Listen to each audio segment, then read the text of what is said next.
गौतम अदानी आणि अदानी ग्रुप सध्या चर्चा विषय बनलेला आहे, कारण की अदानी आणि अदानी यांच्याशी संदर्भात असलेले हिडेनबर्ग प्रकरण पुन्हा एकदा चर्चा विषय बनलेला आहे, कारण की सुप्रीम कोर्टाने अदानी हिडेनबर्ग केसच्या संदर्भात काही निर्णय आज जाहीर केलेला आहे।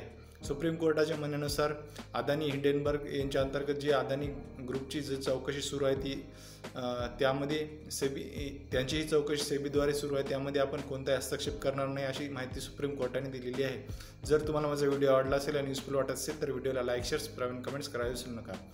या सर्व घडामोडीनंतर आता अदानी ग्रुपची जे मध्ये गुंतवणूकदार आहेत त्यांची 1.18 लाख करोड एवढ्या मोठ्या प्रमाणात संपत्तीमध्ये वाढ पाहायला मिळालेली आहे। तसेच अदानी ग्रुपच्या एनर्जी शेअर होल्डर्समध्ये सुद्धा वाढ ही पाहायला मिळालेली आहे।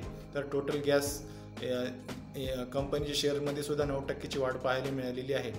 अदानी ग्रुपची हिडेनबर्ग प्रकरणाची चौकशी SITकडे आपण हस्तांतरित करणार नाही अशी सुद्धा माहिती सुप्रीम कोर्टाने आज बुधवारी दिलेली आहे। अपेक्षा करतो की तुम्हाला माझा व्हिडिओ आवडला असेल तर व्हिडिओला लाईक, शेअर